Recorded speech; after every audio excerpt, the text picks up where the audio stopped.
Hello, KFC SuperCoaches. It's the Game Day podcast, round 18. Rob Sutherland is here. What's the biggest issue this week? Thomas, it's 3 hours till I go on holidays, my friend.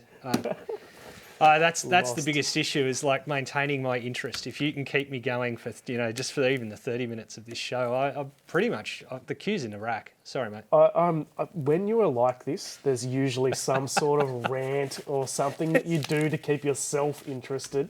And that's what we've got to look out for. At about the 25-minute mark, there's going to be some sort of gold there. I've got no anger in me. I'm all love. Love today. You do look very relaxed today.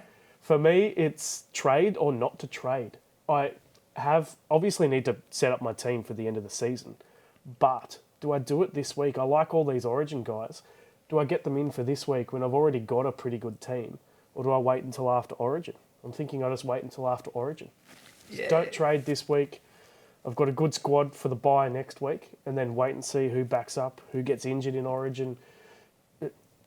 A lot can change in the next couple of weeks. Yeah, it's probably a smart move, but it's the boring move, Thomas. It's always fun to trade. Even if your team's sitting pretty, there's nothing better than your predicted score of 1,400, 1,450. Just keep pumping it up. No trades this week. I'm going to play it really sensibly. You're going to trade between now. I'm refusing to look at SuperCoach too much just because I don't want to be tempted. So, wow, this is going to be a good show, isn't it? Like, I've got the queue in the rack and you're not even looking at the bloody thing. Don't worry, guys. See you later. Send through your questions and comments, guys. We are going to pimp your teams.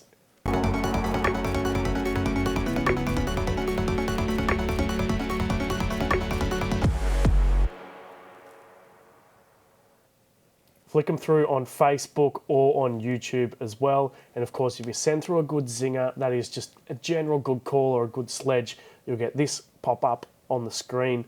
So send through plenty of those, but just to keep Rob interested, basically. Yeah, I'm assuming Harrison's going to bag me about my shirt.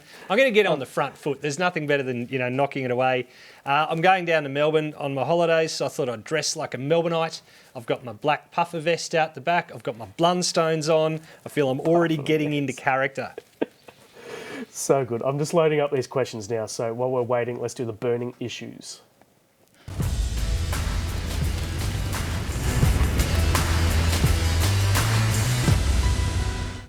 I'm shocked you didn't wear the puffer vest on the show, actually. Oh, they say the camera adds 15 pounds, and I've probably added 15 pounds of late, so I didn't need the extra help. Fair enough. All right, in terms of the burning issues, Sharkies v the Dragons tonight. Both teams are 1-17 after the 24-hour cuts, so looks like they'll probably be unchanged, which means that Benny Hunt takes the field for the Dragons, which is going to be great to see. I don't care. He's not in my team. He's not SuperCoach relevant. Nico Hines is going to take the field. And what did he score? 180 the last time these two teams met? I'm not expecting 180, but I'd take 140.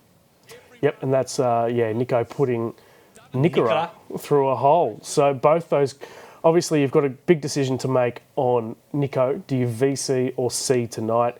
And you look at the stats, and pretty much everyone is going with one of those. It's just whether you go the straight C tonight and basically rule out the loophole, or you put the VC on him and see what happens later in the round. Yeah, look, I'd considered the VC, but you've talked me around after the show on Tuesday. I'm going to straight C on Nico. Let it straight C tonight. Yep, same for me. We mentioned Nickera as well, one of the most popular purchases this week. I own him. I'm pretty happy. I think he's just got that good mix of base stats and attacking upside as well. In a good team with a good bye schedule, it makes sense. 640k, plays every game of the next 10, provided he doesn't get hurt. Yeah, he's a great pickup. I think he's the buy of the round. And Ronaldo Mulatalo is the other shark that I think you want in your team. And he's about 6'11". He's really good. Yep. If I was going to trade this week, it could be for him. But I'm refusing. If I don't look at my team between now and tonight, because he's really the only guy who I'd consider bringing in, given that he doesn't play Origin, then if I just don't look at it between now and 8 p.m, then I'm fine. Who would you bring him in for? Tony Staggs. All right, tell you what. Do the usual, right? Leave your screen up, go for a walk. I'll do it for you, Tommy. Yeah, that's what's going to happen. Yeah. It's probably getting done by someone out there in the office right now. We've got some zingers coming through, actually. Well, there's a mixed reception Oh, here we go. It's not my best shirt, but... First of all, loving the shirt today from Ryan. Is Rob wearing his pyjamas? I'm wearing Tom's pyjamas. And anyone seen my tablecloth? Or don't worry, I found it. That's a bit harsh on that one. Oh, this one. Right. On your one? Yeah, okay. I assumed it was the green vinyl. Have you guys smashed your KFC bucket already? No, unfortunately not today. Didn't send us one. Let's go through... Oh, we've gone through all tonight's game, haven't we? Just moving along. I'm going to go on holidays. Go on, Tommy, what's next? All right, Friday night footy.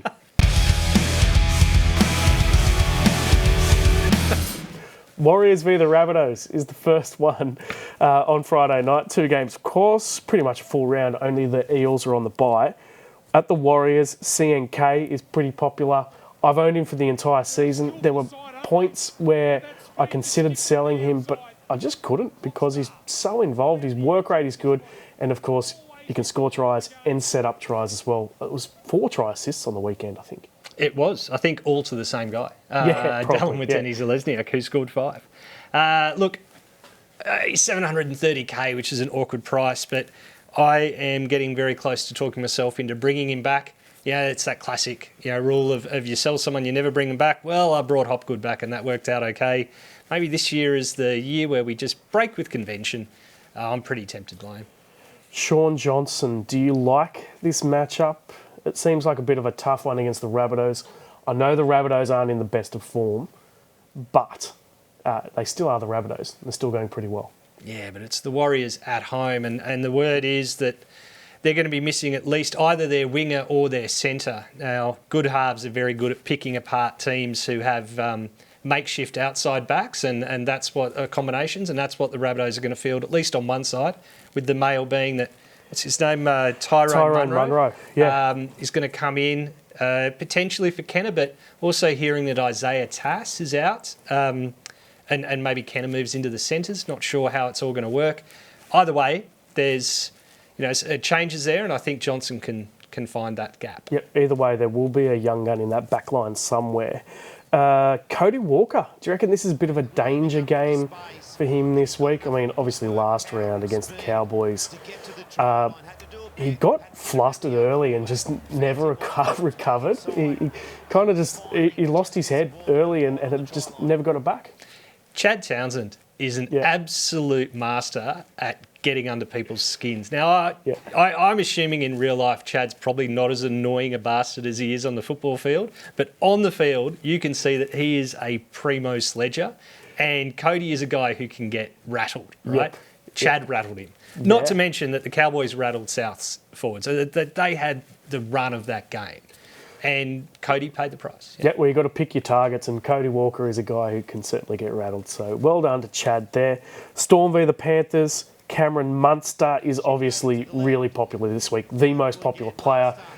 I don't see it, to be honest. Just wait until after Origin. He might get rested. It could be round 21 before he plays again after this week.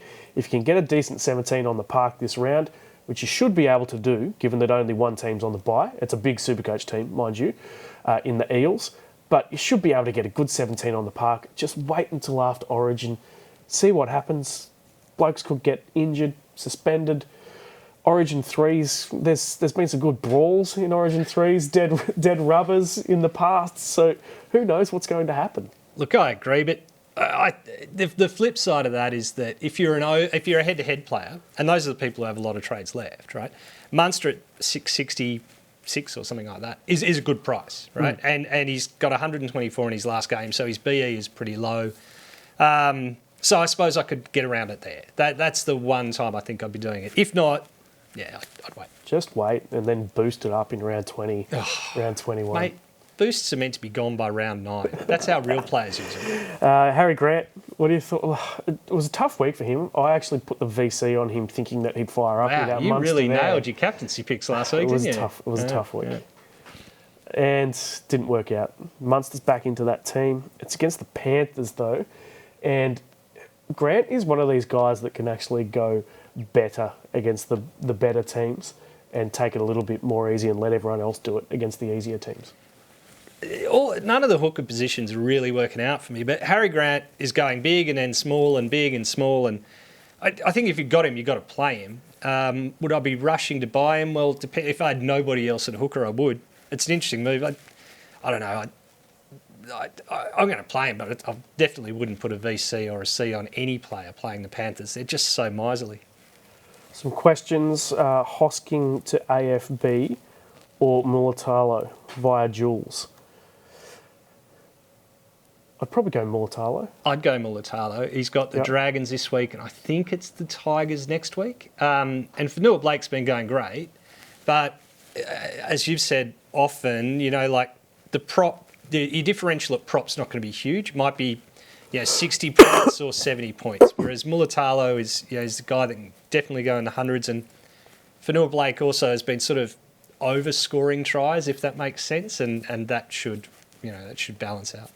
Travis is asking any good cheap front rowers, and my answer to that is no, but there is a good cheap back rower in Brendan Paikura from the Broncos, which is at any other time of the year he'd be pretty much a must-have cheapie. It's just at this time of the season you don't want to be messing around with guys who potentially will lose their role later in the season because you'll have to trade them out, and that could happen depending on what happens with Jordan Rickey's injury and Flegler's injury. But I still think he's a pretty solid cheapie. I think he is. Also, you got Capewell out, right? So Capewell, I think, comes back next week, the next week. I think they're on the bye, so the week after that. But Piakura should be there because he's in place of Ricky. My only fear is he's 300k and he's sort of scoring 50, 55s, but the base is only 35. He's had line breaks the last 2 games. He's a very good player and he's got a lot of attack to him. Maybe he can keep it up. But I've just got a minor trap warning on him. Alex Bennett is saying Rob is looking like a lost lumberjack next to the human avocado. That's a good chance. That's pretty good. Yeah, there's a chance that gets Singer of the Week. Send them through, guys. We'll take one more. Boys, what do you think of Luke Metcalf? Do you think he holds his spot? I don't think so. Copes is pretty keen on him in the Cheapie Bible, but it's a position where I don't want to be taking any risks. I want 2 guns in that position. Yeah, and TMM is due back. So, it's a big risk for me. Robbie's wearing his PJs. There's a lot of people just repeating the same jokes here. So let's move on to late mail.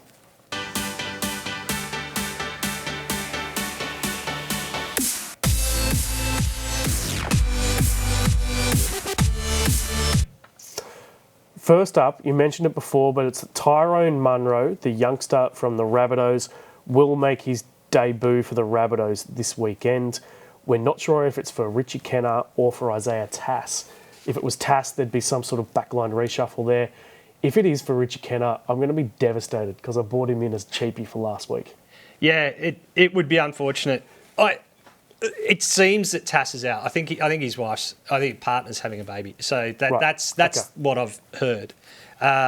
So then it's an odd thing, right? Because they've also got Tane Milne there who can slot, into the centres, but seems to have lost a bit of favour. So watch your space. I still don't know what's going on with Isaac Thompson. He's sort of mysteriously disappeared, and he did have some injuries. I'm not sure if he's still injured or not.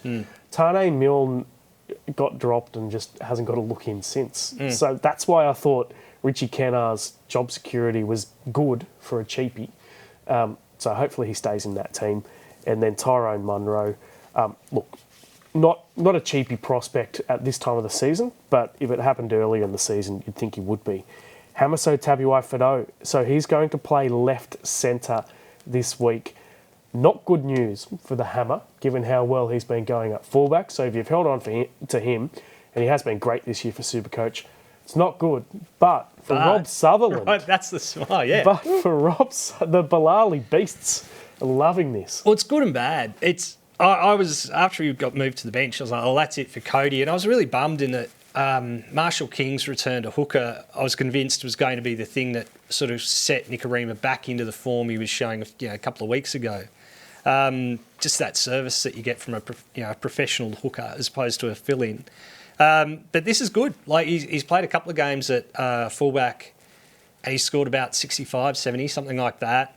His BE is about 70. I was going to trade him out, but I'm going to hold him now. It's an extra number for next week.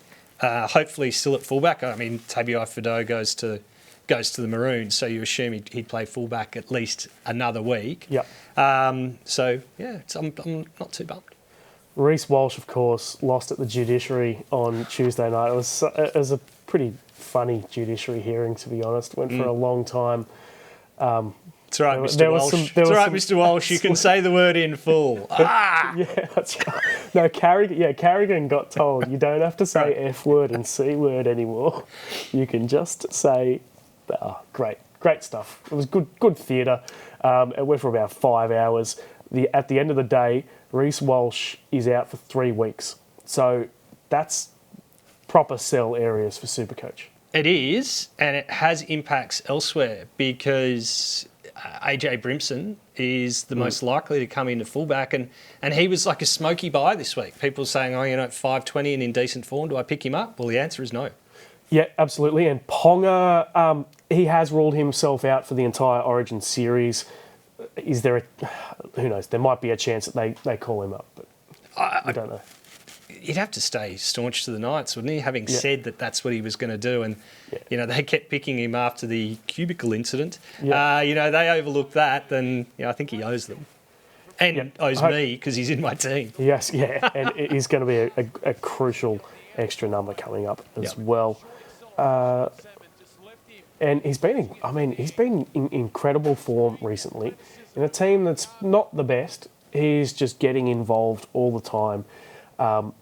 And just looking really interested, which is what I like. He looked good against the Panthers. I was expecting his score to be better. I mean, we saw that sort of interchange play there with Dom Young, and that was pretty attractive. He didn't score great there, but I'm pretty confident that the points will come. Let's do guilty pleasures.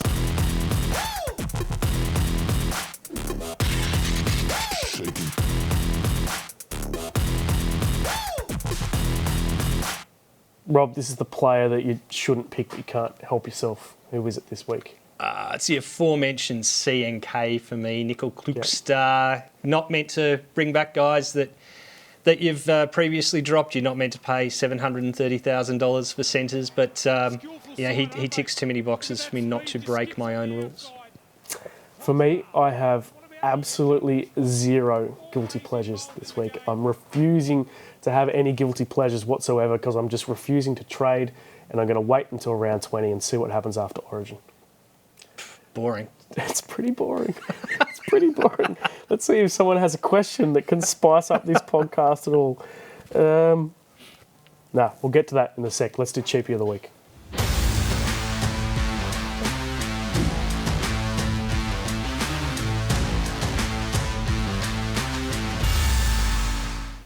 The most popular cheapie this week, if you can call him a cheapie, is Jack Howarth.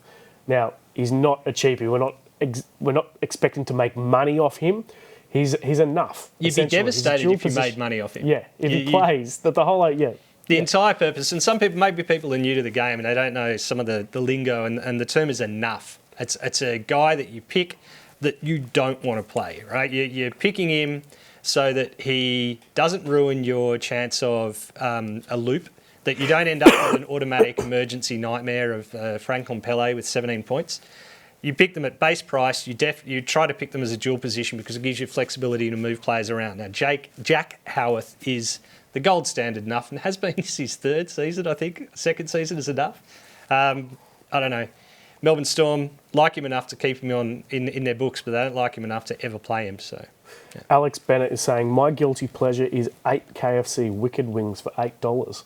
I didn't know that was the deal, to be honest, but KFC are going to be loving us for that. They certainly are. My guilty pleasure is a big, strong lumberjack. Well, I'm big and I've got a checked shirt. Do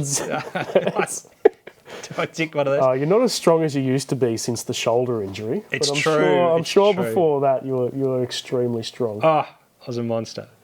Can we move on? Sandon Smith. Copes is pretty keen on him in the Cheapie Bible. You're a Roosters fan. Yeah. Look, it's not a position to be mucking around with cheapies for me. Nah, it's pass for me. And Sammy Walker's got to be close. Maybe he's got to touch the Jack Howards. Maybe they're never going to pick him. That'd be cutting off your nose to spite your face, to use an old saying. But Shannon Smith has gone very well, not knocking him, but I prefer Sam Walker in the team. Speaking of Trent Copeland, let's do Cope's captains.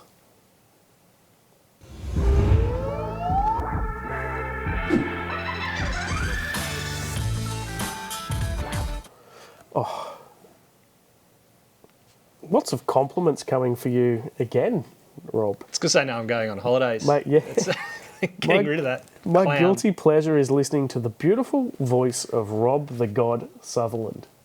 Was that by my wife? No. Get back to work, Rosalind. Adam, that's from Adam Sargent. Oh, thank you, Adam. In terms of captaincy, though, so looking at the stats here, you've got about 80% of decent SuperCoaches. So the guys in the top 10% have either got the VC or the C on Nicho Hines, and those other 20% probably just haven't locked in their team yet. So realistically, it's either VC or C on Hines. For me, it's just straight C and not worry about it for the rest of the weekend. Yeah, I think that's the smart move, unless you happen to be lucky enough to have no AE issues, i.e. you haven't got a Sonny Luke or Franklin Pele or... I've got like Turpin there who's done perfectly well, but I wouldn't want to be swapping Turpin out for Harry Grant, just to give an example. And it sort of limits your loop options. So, Nicho scored 180 on the Dragons in round one. I'm not saying he'd get 180 here, but it's a good captaincy choice. Yep, I think absolutely lock that in. Other guys, you've got Ponga at 5%, which is... It's a bit risky. I prefer the next guy on the list, or two down. I think Fafita's the one option I'd consider outside of Hines. Yeah, I'm actually dirty. I didn't captain him last week up against the Broncos, and the only reason was that he was backing up from Origin, but he still played massive minutes for them as well. And then he went into bat for them at the judiciary. Yeah, I know. One of the worst. It'll be the last time anyone ever calls David Fafita as the witness. Yeah, I saw you kill him. Oh, no, I didn't see you kill him. Freudian slips everywhere from Fafita in that judiciary hearing. Let's just do questions till the end of the show. Do you guys like Sean Bloor? I feel it's a little trappish. He's coming off that really good game, but it worries me. Sean Bloor often has this one or two good games, and then you lose him again. Yeah. Got one from Andy saying, "Has Rob bleached his teeth?" No, they are looking extremely white. No, they're still as shit as they've ever been. Yeah, years of orthodontistry, and look what I ended up with. Is Tedesco a sell? That's a good question from Lewis James. Reluctantly. I own him, but I'm holding just because I want to see wait and see what happens in Origin, and I want to get to Latrell eventually, but then I also want to see Latrell. But do you want to get to Latrell? Like he doesn't come back till 21. 21, and then they have a bye 26. So you're only getting him for 5 games, and as you say, you want to see him. So he comes back 21, you want to watch him. Then you're getting 22, 3, 4. 5, 7. You're getting 5 games. I don't know if it's worth a trade. I think Teddy is a sell. Like he made 19 runs and busted 1 tackle. That's pretty poor. Very un-Teddy. Very un-Teddy. But still, the work rate's high. Work rate's great, but the work rate's been good almost all year. Alex Bennett is saying, do we need 2 gun hookers? That's a good question. Yeah. I don't think you do. I reckon you need Harry Grant and then someone who is not Sonny Luke, who's going to stuff up your auto emergency. You just need someone who can bang out a 40 or something and not stuff up your auto emergency. I don't think you need 2 guys in Harry Grant and Damien Cook, for example. I think we discussed it on Tuesday, but I'll sort of rehash it a little, which is that for this is the first year in my memory that the hookers are not going great. Right? In the past, hooker was, along with fullback, was a spot you loaded up on. But now the hookers are sort of sitting in around the 6th and 7th second row forward range. So rather than have 2 hookers, I'd have 5 second row forwards. I think you just have one and you hold a trade, and if something happens to Grant or Cook, you swap to the other. Yep, absolutely fair enough. And On that, we'll call it time on the Game Day podcast for round 18. Big thanks to Rob, the lumberjack, for coming in today, and I hope you have a great holiday, and we'll catch you all next week. Cheers.